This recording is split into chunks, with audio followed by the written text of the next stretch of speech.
नमस्कार साथियों, एक बार आप सभी का फिर से बहुत बहुत स्वागत है आप सभी का आपके अपने यूट्यूब चैनल ढैया गुरुजी पर। कैसे हैं आप लोग? आई होप आप लोग स्वस्थ होंगे, मस्त होंगे।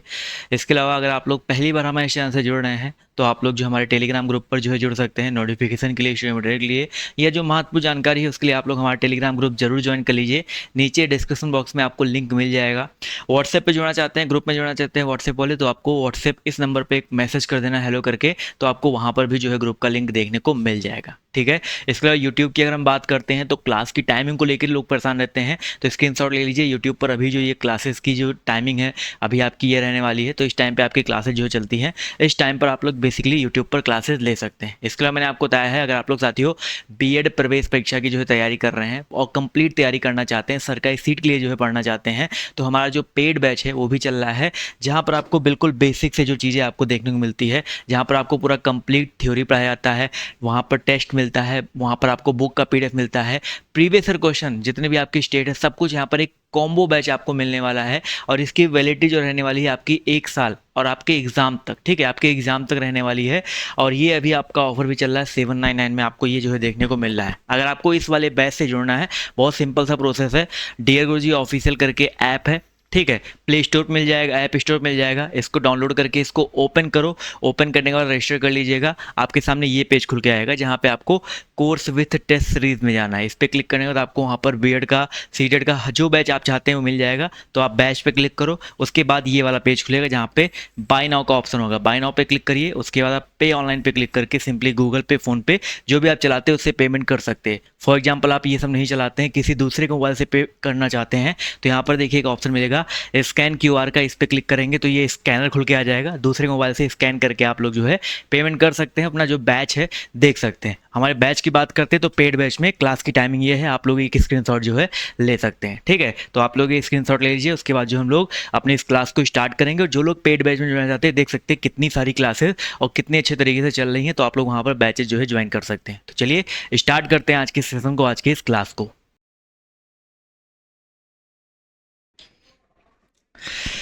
चलिए भाई, आवाज़ आप सभी को आ रही है?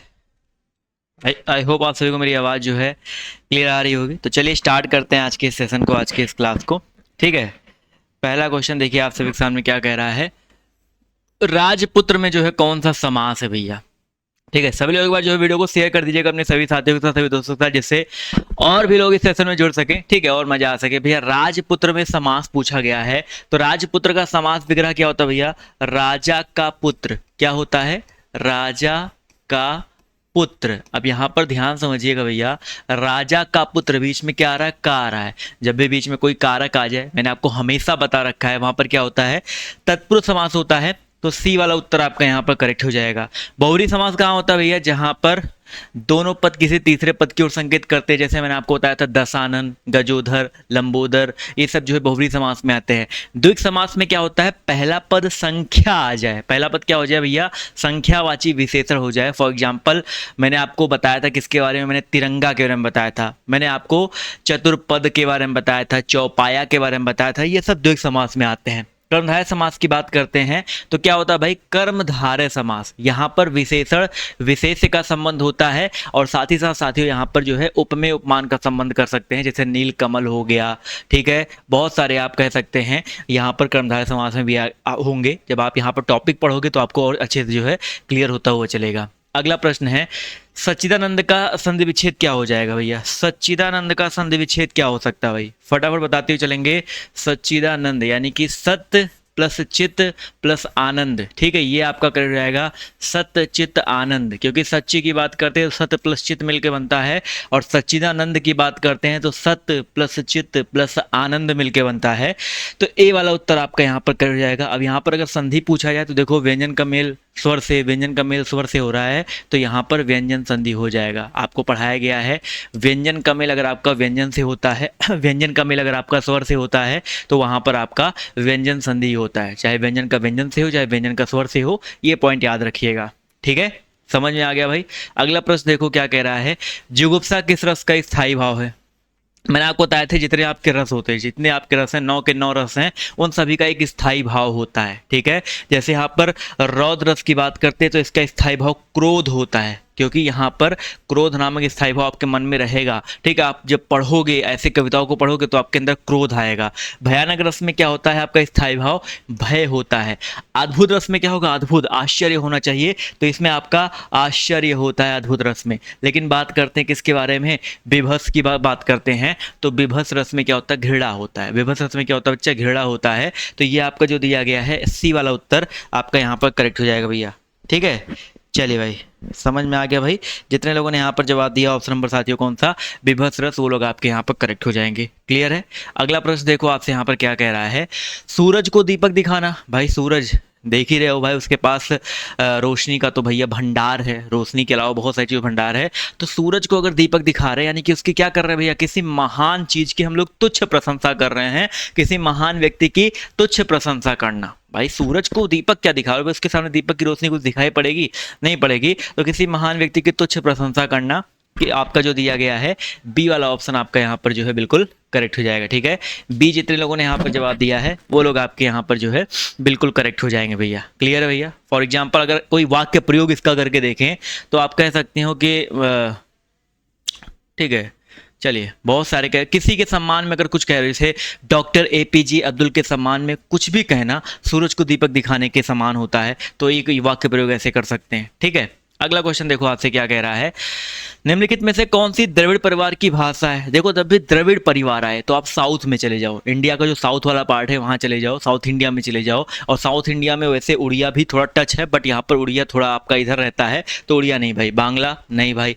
असमिया नहीं, कन्नड़ साउथ में आता है ना, तो सिंपल सी बात है द्रविड़ परिवार की भाषा यहाँ पर कन्नड़ हो जाएगा। देखो द्रविड़ परिवार की अगर हम बात करें भाषाओं के बारे में, यहाँ पर द्रविड़ परिवार की जो मातृभाषाओं की संख्या की बात करें तो 153 है, जिसमें से मुख्य रूप से आपकी 17 भाषाएं होती है। तो आपके पेपर में ये भी आता है द्रविड़ परिवार की प्रमुख भाषाएं कितनी हैं, तो 17 भाषाएं प्रमुख है। जैसे आपका मेन एग्जाम्पल ले, जो प्रमुख में कौन कौन से आते हैं, तमिल हो गया, तेलुगु हो गया, मलयालम हो गया, ठीक है, कन्नड़ हो गया, ठीक है, जिसका उल्लेख यहाँ पर आपको दिखाया गया है। इसके अलावा जो शेष 13 भाषाएं हैं वो भी आपका अपरिगणित ही हैं, बट यहाँ पर ऐसे टोटल 17 होते, कुछ मैंने मुख्य आपको बता दिया, आपको समझ में आ गया होगा।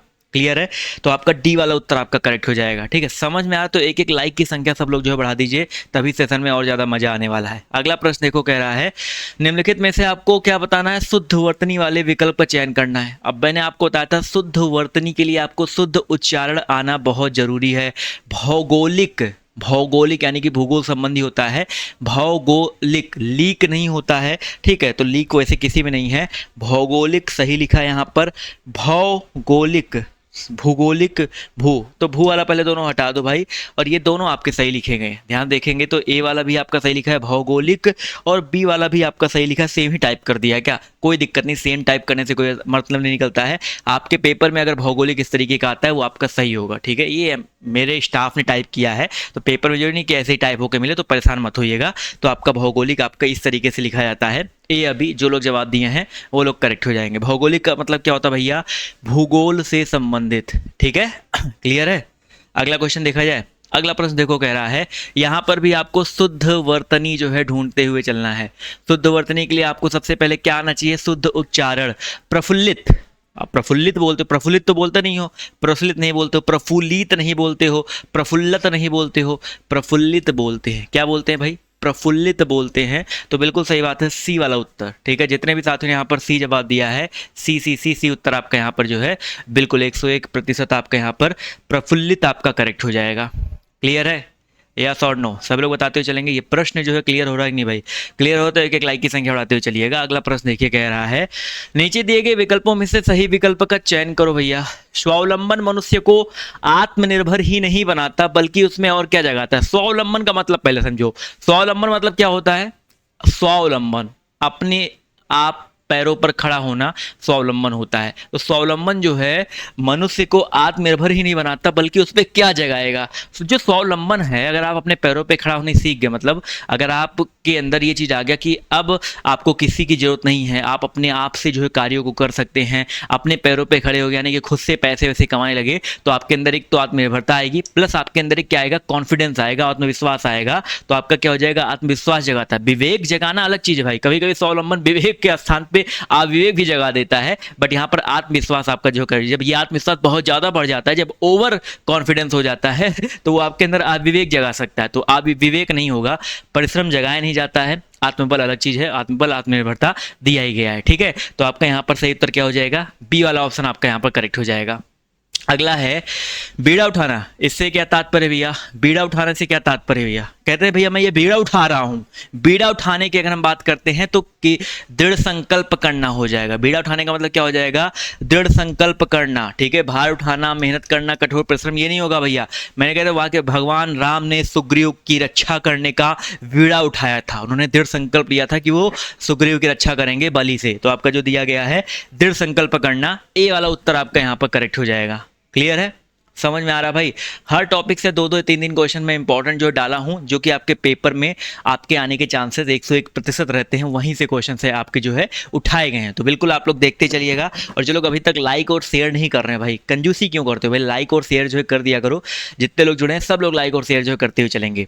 अगला प्रश्न है, मनोज का पीसीएम में चयन हो गया, समझो उसने गढ़ जीत लिया। अब इसमें गढ़ जीत जाने का अर्थ क्या हो जाएगा भैया, मनोज का पीसीएम यानी कि फिजिक्स केमिस्ट्री मैथ में चयन हो गया, इसका मतलब उसने गढ़ जीत लिया। गढ़ जीत लेने का मतलब, जैसे मैंने आपको बीड़ा उठाने का मतलब बताया था दृढ़ संकल्प लेना, उसी प्रकार गढ़ जीत लेने का मतलब होता है कोई बहुत कठिन कार्य था उसने आपने कंप्लीट कर लिया। युद्ध जीतना अलग चीज है भैया, कठिन कार्य का पूरा हो जाना। मनोज का पीसीएम में चयन, पीसीएस होना चाहिए था वैसे, क्योंकि पीसीएम क्या होता है भाई, पीसीएम थोड़े ना होता है, पीसीएस में चयन होना होता है। पीसीएस एक एग्जाम भी होता है, आप सभी को होता है। ठीक है, पीसीएस में चयन हो जाना क्या है, समझो उसने गढ़ जीत लिया, समझो उन्होंने जो है क्या कर लिया भैया, एक कठिन कार्य था उसको कंप्लीट कर लिया।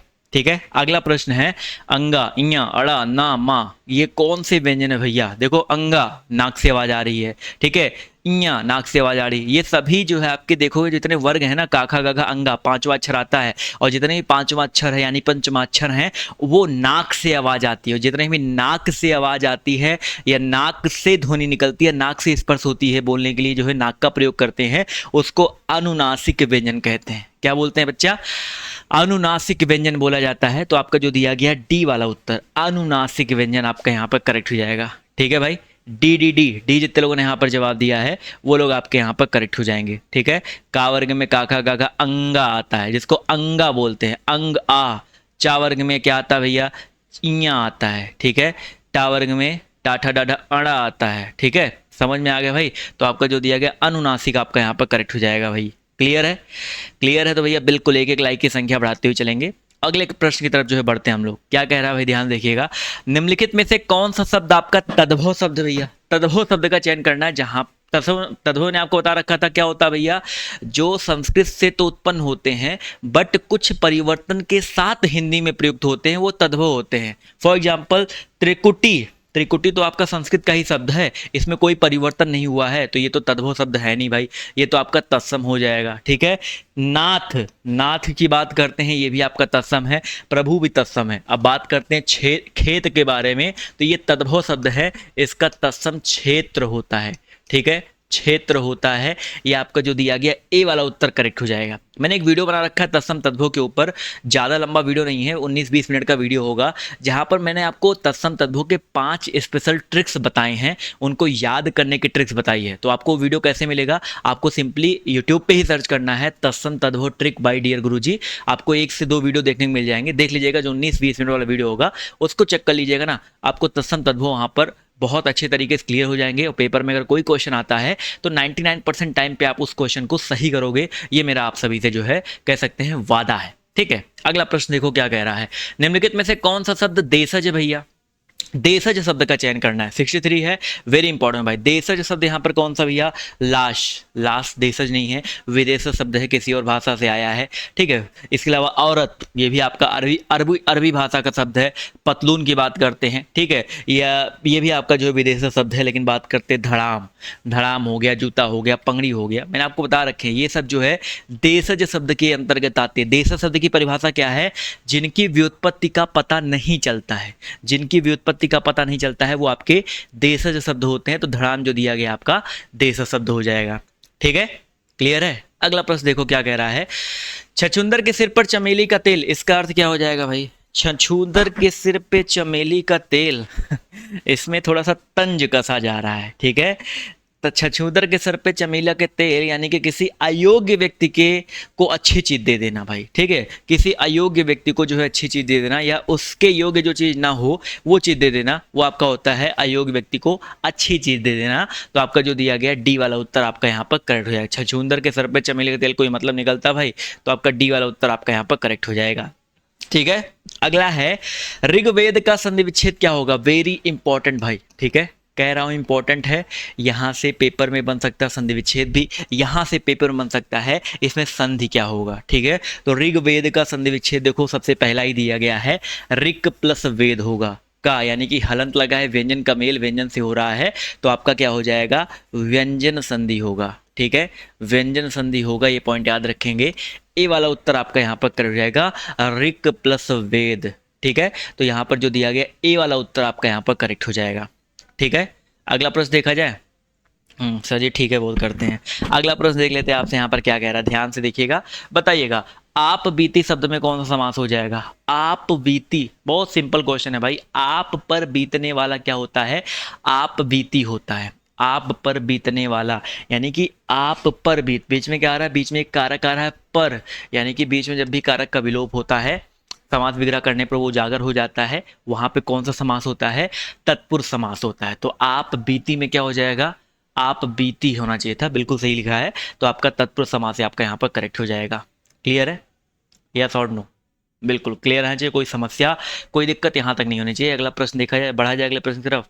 अगला प्रश्न क्या कह रहा है, घोंसले में चिड़िया है, इसमें कौन सा कारक है भैया, घोंसले में चिड़िया है, इसमें कौन सा कारक है। क्वेश्चन नंबर 67 है, सब लोग बताते चलिएगा। घोंसले में चिड़िया है, तो घोंसले में देखो, मैंने आपको बहुत सिंपल, आपने बचपन से पढ़ रखा होगा, कर्ता ने कर्म को करण से, ठीक है, संप्रदान के लिए अपादान से अलग होने के अर्थ में, अधिकरण में पर ऊपर पढ़ा होगा। तो में किस में आता है, अधिकरण कारक में आता है, ठीक है। संबंध कारक में क्या आता है, का, की, के, काकी के रारी रे आता है। संप्रदान कारक में के लिए आता है, तो यहाँ पर सिंपल सी बात है, में आ रहा है, में और पर अधिकरण कारक में होता है, तो ये करेक्ट हो जाएगा। अपादान कारक में से आता है, अलग होने के अर्थ में, वो तो होगा नहीं भाई, ठीक है। अगला है, कनुप्रिया के रचनाकार कौन है बच्चा, कनुप्रिया के रचनाकार कौन है भाई, बहुत ही इंपॉर्टेंट क्वेश्चन है भैया। रचनाओं से जब क्वेश्चन बनते हैं ना, तो ये क्वेश्चन उसमें से वेरी इंपॉर्टेंट हो जाता है, ठीक है। कनुप्रिया के रचनाकार कौन है भाई, 68 है, सब लोग बताते हुए चलिएगा। तो इसके रचनाकार कौन है, रांगे राघव, भगवती चरण वर्मा, नागार्जुन या धर्मवीर भारती। तो यहाँ पर याद रखिएगा कनुप्रिया के रचनाकार कौन है भाई, बहुत इंपॉर्टेंट क्वेश्चन है भैया, तो याद रखिएगा धर्मवीर भारती जी हैं। कौन है बच्चा, धर्मवीर भारती जी हैं, तो डी वाला उत्तर आपका करेक्ट हो जाएगा। कनुप्रिया के रचनाकार कौन है भाई, धर्मवीर भारती जी हैं। क्लियर है, चलिए भाई क्लियर है तो बिल्कुल लाइक और शेयर की संख्या बढ़ाते हुए चलेंगे। अगला प्रश्न देखेंगे, प्लुत स्वर जो आपका कौन सा भैया, प्लुत स्वर जो आपका कौन सा भैया, प्लुत स्वर क्या होता है भैया, मैंने आपको 3 तरह के स्वर बताए थे मात्रा के आधार पर। एक लघु स्वर जिसमें एक मात्रा का प्रयोग होता है, एक आपका दीर्घ स्वर जिसमें 2 मात्रा का प्रयोग होता है, उसके बाद आपका आता है तीसरा प्लुत स्वर जहां पर 2 दीर्घ मात्रा से भी अधिक मात्रा यानी कि 3 मात्रा का समय लगता है। अब देखो औम, ओम, ओम, यहाँ पर सिंपल दीर्घ मात्रा है, लेकिन ओम इसको बोलने में थोड़ा सा और हमको समय लग रहा है। ओम, राम, ये सब क्या होता है, जिसमें ये बीच में ऐसा लग जाए ना, तो आपका क्या होता है भैया, प्लुत स्वर के अंतर्गत आता है। प्लुत स्वर आपका यहाँ पर जो है बिल्कुल करेक्ट हो जाएगा, ठीक है। प्लुत स्वर सबको समझ में आ गया भाई। एक्चुअली प्लुत स्वर होता क्या है, स्वर के बारे में मैंने आपको पढ़ा रखा है, वर्ड विचार करके चैप्टर है, वहां भी मैंने आपको पढ़ा रखा है, तो वहां पर आप सभी ने ये चीज देखा होगा। तो जितने लोगों ने यहाँ पर जवाब दिया कौन सा, बिल्कुल सही बात, शेयर कर दो भाई, संख्या देख पा रहा हूँ जो है, थोड़ी सी बढ़ाओ तभी जो है और मजा आने वाला है। शेयर नहीं करते वो बहुत गलत बात है भाई। अगला है, प्रकाशन वर्ष की दृष्टि से डॉक्टर हरिवंश राय बच्चन की रचनाओं का सही अनुक्रम, ठीक है। ये बहुत इंपॉर्टेंट है, टेट के एग्जाम में कई बार आपके पेपर में सेम क्वेश्चन रिपीट हुआ है, बीएड के एग्जाम में हुआ है, तो बहुत इंपॉर्टेंट है, टीचिंग एग्जाम के लिए तो बहुत इंपॉर्टेंट है भैया।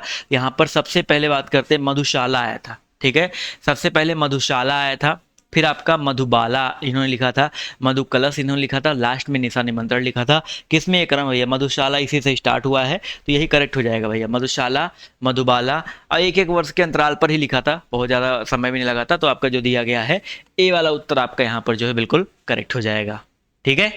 हरिवंश राय बच्चन जी, अमिताभ बच्चन जी के पिताश्री। अगला प्रश्न है सुमेलित करते हुए, चलो भैया यहाँ पर सुमेलित करते हुए चलना है, ठीक है। चारों ऑप्शन दिख रहे हैं ना भाई।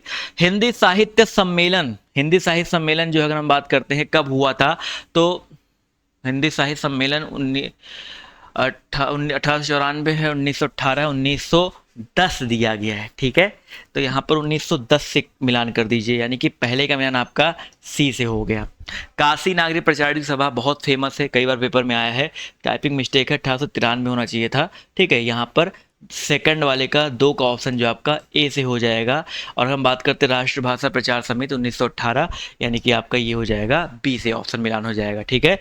बी वाले से मिलान हो जाएगा, यानी कि सी का मिलान आपका बी से हो जाएगा। तो सी ए बी आपका उत्तर कर जाएगा, सी ए बी, सी वाला उत्तर आपका यहाँ पर कर जाएगा सी ए बी। जितने लोगों ने यहाँ पर जवाब दिया है वो लोग आपके यहाँ पर करेक्ट हो जाएंगे, ठीक है।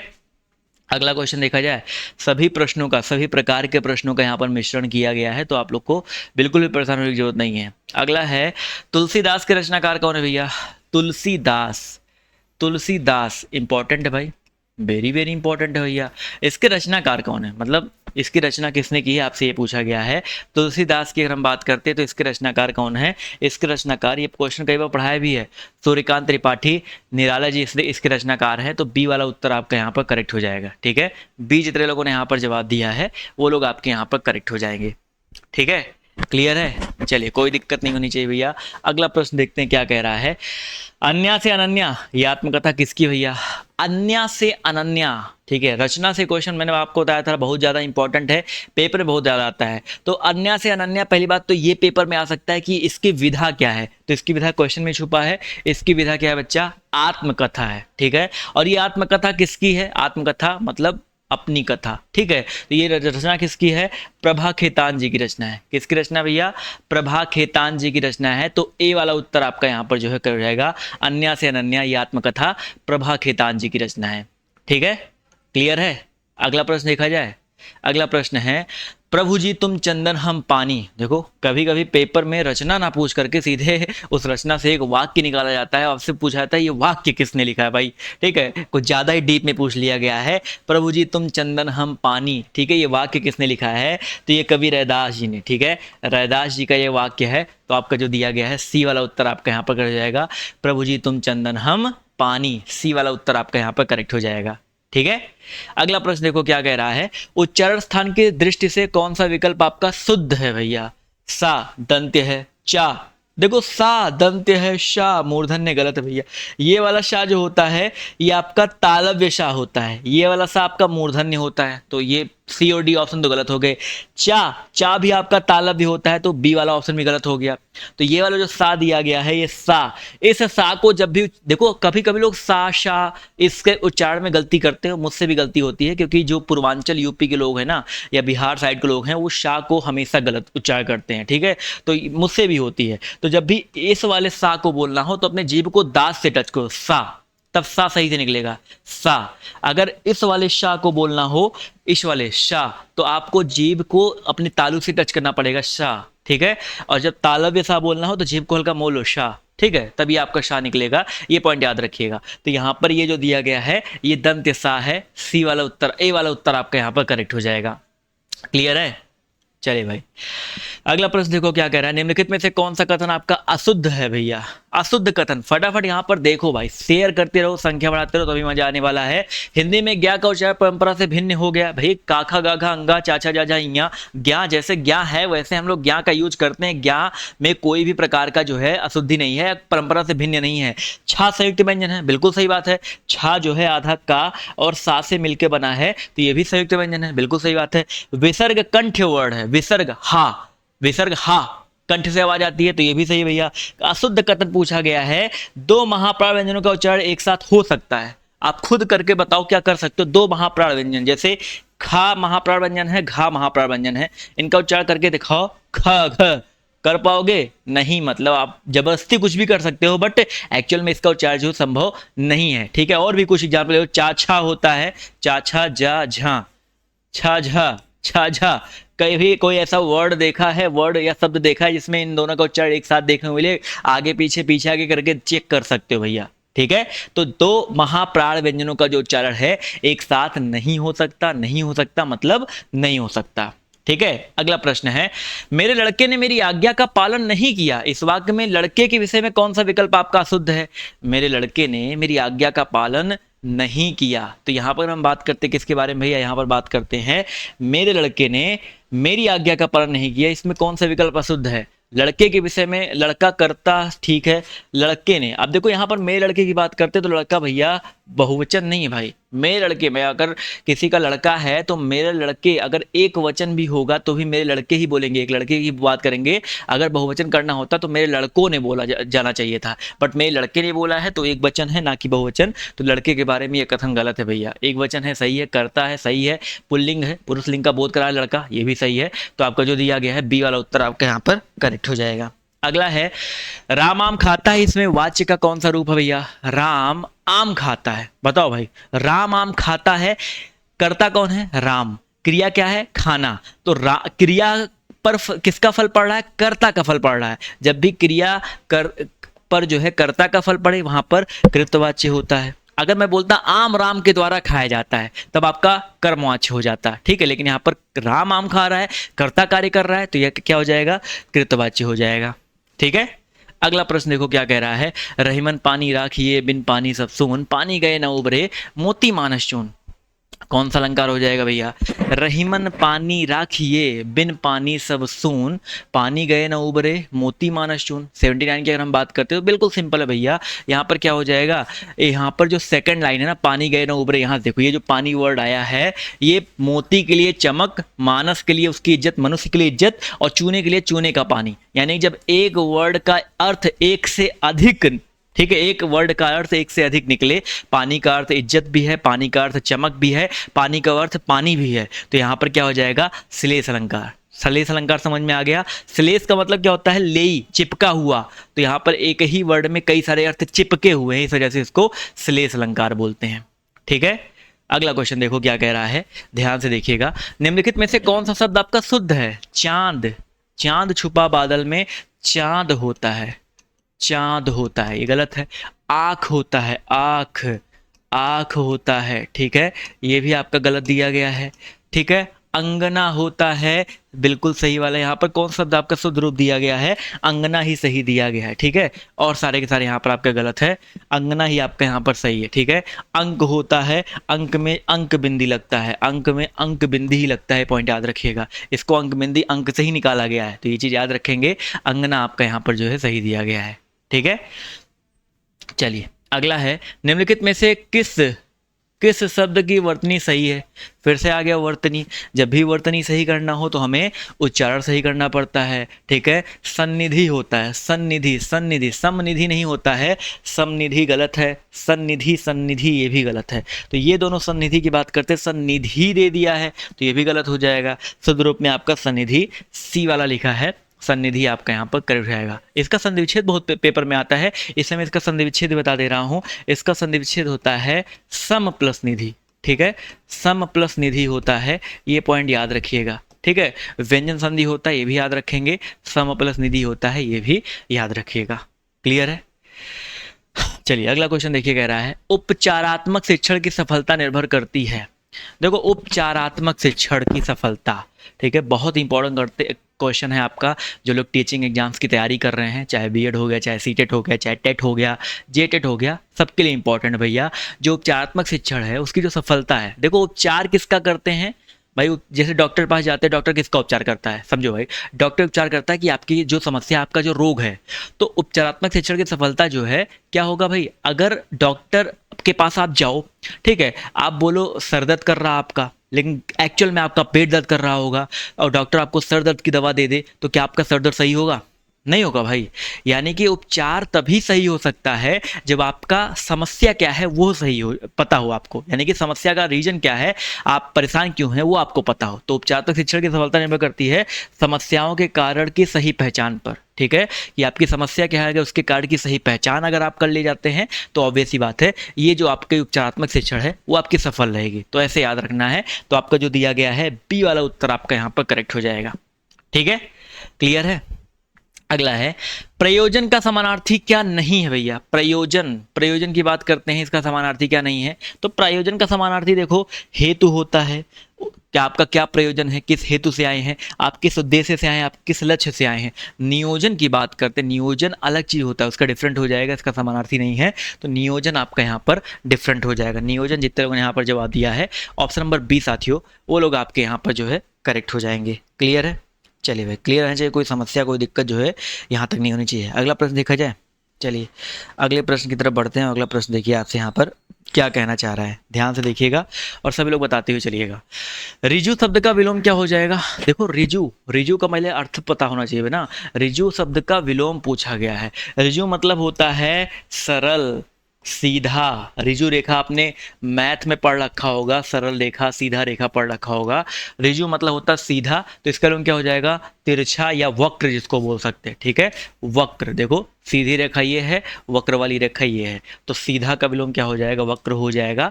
वक्र जितने लोगों ने जवाब दिया बी वाला उत्तर, वो लोग आपके यहाँ पर करेक्ट हो जाएंगे भैया। ठीक है, समझ में आ गया, यस और नो। चलिए भाई अगला प्रश्न बहुत इंपॉर्टेंट भैया। यहाँ पर किस विकल्प में विशेषण का निर्देश अशुद्ध है भैया। विशेषण का निर्देश यहाँ पर किस विकल्प में जो आपका अशुद्ध दिया गया आपको ये बताना भैया। ठीक है, दूसरा क्रमवाचक है, पहला दूसरा तीसरा क्रम का बोध कराता, सही है भैया। वह नौकर यहाँ पर विशेषण है भैया, वह नौकर सार्वनामिक विशेषण है। 26 पूर्णांक बोधक है। ढाई अपूर्णांक क्यों है, क्योंकि ढाई को ऐसे लिखते हैं 5/2 अपूर्णांक है ना, और 26 को ऐसे लिखते हैं तो पूर्णांक है। तो यहाँ पर देखा जाए तो ये आपका विकल्प अशुद्ध है, वह नौकर। इसमें विशेषण है वह जो है एक सार्वनामिक विशेषण है, तो ये आपका गलत हो जाएगा भैया। ठीक है, ऑप्शन नंबर बी यहाँ पर जो दिया गया है बिल्कुल करेक्ट हो जाएगा भाई। क्लियर है, यस और नो। चलिए अगला प्रश्न देखिए क्या कह रहा है।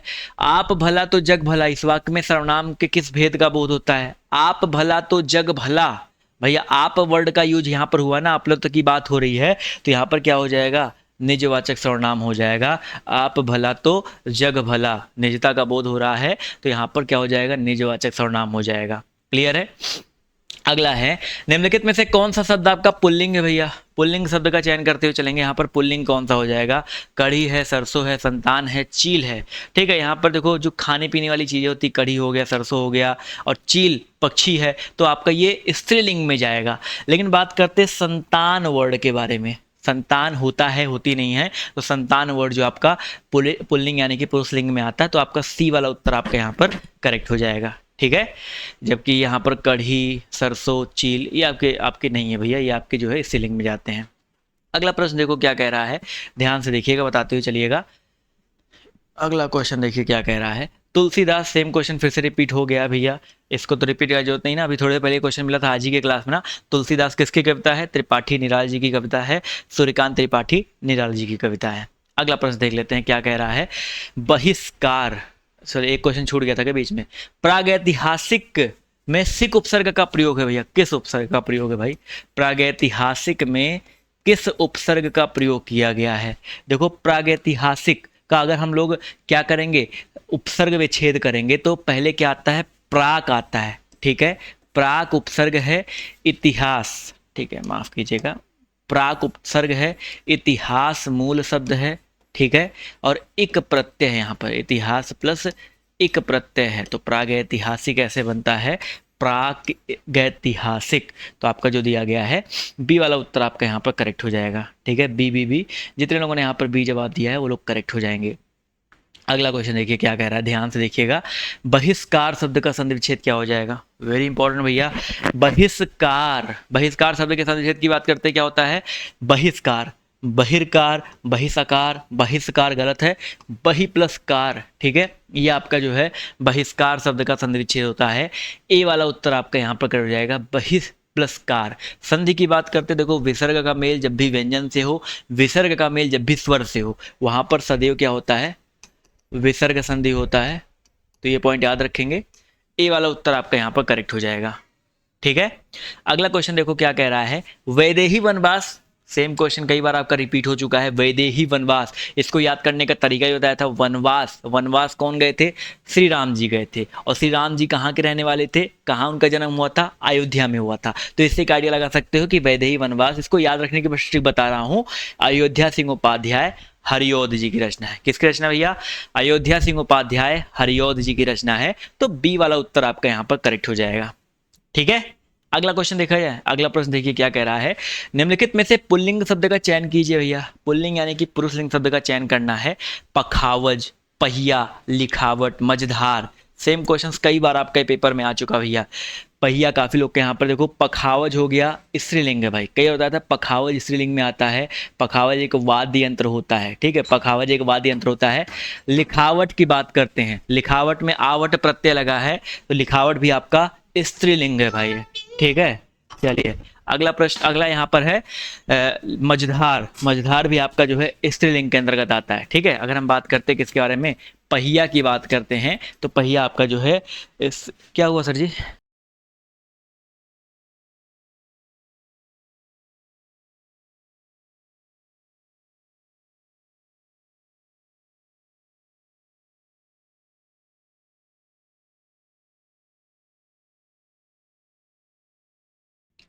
चलिए अभी माफ कीजिएगा। तो पहिया आपका यहाँ पर जो कर जाएगा, पहिया शब्द की बात करते हैं तो पहिया वर्ड आपका यहाँ पर करेक्ट हो जाएगा। क्लियर है? चलिए माफ कीजिएगा भाई। अगला क्वेश्चन देखिए आपसे यहाँ पर क्या कह रहा है। निम्नलिखित में से संयुक्त व्यंजन कौन सा नहीं है भाई? संयुक्त व्यंजन कौन सा नहीं है भैया? संयुक्त व्यंजन मैंने आपको बताया था भैया क्या होता है। जैसे यहाँ पर हिंदी वर्णमाला में आपके 4 संयुक्त व्यंजन होते हैं, छा, छा, त्रा, ज्ञा और स्रा। देखो त्रा भी है, छा भी है, ज्ञा भी है, इसके अलावा स्रा याद रखिएगा। ठीक है, इसके अलावा क्या रखना है भैया? आपको स्रा याद रखना है। या की बात करते हैं तो ये संयुक्त व्यंजन नहीं है भाई, ये आपका एक अंतःस्थ व्यंजन है। या वा राला अंतःस्थ में आता है, तो यहाँ पर याद रखिएगा बी वाला उत्तर आपका यहाँ पर करेक्ट हो जाएगा। ठीक है, अगला क्वेश्चन है, मृत्युंजय पद में कौन समास है भैया? देखो मृत्यु पर विजय प्राप्त करने वाला मृत्युंजय होता है। और जब मैंने बताया था मृत्युंजय पद का एक नया अर्थ निकलता है, क्या भैया? भगवान शिव, शिव जी की बात हो रही है। तो जब 2 पद मिलकर एक तीसरे पद की ओर संकेत करते हैं तो आपका क्या होता है? बहुव्रीहि समास होता है। ठीक है, बहुव्रीहि समास होता है। तो जितने लोगों ने यहाँ पर जवाब दिया है ए वाला उत्तर बहुव्रीहि समास, वो लोग आपके यहाँ पर करेक्ट हो जाएंगे। क्लियर है? चलिए अगला प्रश्न है, अलंकार में जो है किस उपसर्ग का प्रयोग किया गया भैया? अलंकार को थोड़ा सा अलग करके देखो भैया, अलम प्लस कार करते हैं। ठीक है, अलम प्लस कार मिलकर अलंकार बना है, यानी कि अलम यहां पर उपसर्ग के रूप में यूज किया गया। अलंकार में क्या भैया? अलम प्लस कार यूज किया गया। इस वजह से क्या हो जाएगा? अलम प्लस कार, यानी कि आपका जो दिया गया है डी वाला उत्तर आपका करेक्ट हो जाएगा। ठीक है, अगला है, कौन सा शब्द भिन्न अर्थ हो प्रकृति का भैया? भिन्न अर्थ प्रकृति, सनातन, चिरंतन, शाश्वत, अनुदातन। देखो सनातन, सनातन का मतलब ही पुरातन होता है, चिरंतन होता है, ये सदा रहने वाला होता है। सनातन का मतलब क्या है? सदा रहने वाला है, जो शाश्वत है, नित्य है। ठीक है, चिरंतन की बात करते हैं, चिरंतन मतलब भी आपका वही होता है पुरातन, जो बहुत दिनों से चला आ रहा हो, चिरंतन होता है। ठीक है, शाश्वत मतलब भी होता है निरंतर, निरंतर या सदा रहने वाला। इन सबका अर्थ सेम निकलता है। लेकिन अधुनातन मतलब क्या होता है? वर्तमान काल का, अत्यंत नवीन, आधुनिक। तो आपका जो दिया गया है डी वाला उत्तर आपका यहाँ पर कर जाएगा, ये आपका इसके अंतर्गत नहीं आता भाई। ठीक है, चलिए अगला क्वेश्चन है, अर्वाचीन शब्द का विलोम क्या हो जाएगा? अर्वाचीन शब्द का पहले अर्थ समझो भाई। अर्वाचीन मतलब क्या होता है भैया? नया, नवीन। नवीन का पर्यायवाची है, अधुनातन इसका पर्यायवाची हो जाएगा, आदतन इसका पर्यायवाची हो जाएगा। लेकिन इसका विलोम क्या हो जाएगा? नवीन का विलोम क्या होता है? नवीन मतलब नया, इसका विलोम हो जाएगा पुराना, यानी कि प्राचीन। तो आपका जो दिया गया है बी वाला उत्तर आपका यहाँ पर करेक्ट हो जाएगा। बी जितने लोगों ने यहाँ पर जवाब दिया है वो लोग आपके यहाँ पर जो है बिल्कुल करेक्ट हो जाएंगे। ठीक है, अगला क्वेश्चन देखिए क्या कह रहा है, व्याकरण की दृष्टि से कौन सा शब्द आपका अशुद्ध है भैया? व्याकरण की दृष्टि से अशुद्ध क्या हो जाएगा?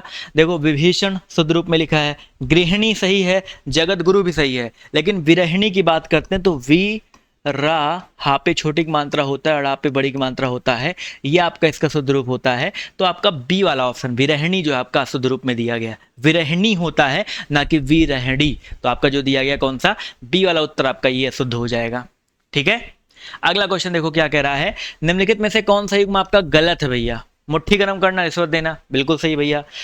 लुटिया डूबना, सारा काम चौपट हो जाना, ये भी आपका बिल्कुल जो है आपका सही दिया गया। गलत कौन सा भैया? सब्ज बाग दिखलाना, माने कि हरा भरा करना नहीं होता है। सब्ज बाग दिखलाने का मतलब होता है कि लालच देकर के उल्लू बनाना। सब्ज बाग दिखलाने का मतलब क्या होता है? लालच देकर के उल्लू बनाना। तो आपका जो दिया गया है सी वाला उत्तर, ठीक है, ये आपका गलत युग्म हो जाएगा। ठीक है, सी जितने लोगों ने यहाँ पर जवाब दिया है वो लोग आपके यहाँ पर करेक्ट हो जाएंगे भाई। क्लियर है? चलिए भाई, तो ये रहे आज के कुछ महत्वपूर्ण प्रश्न।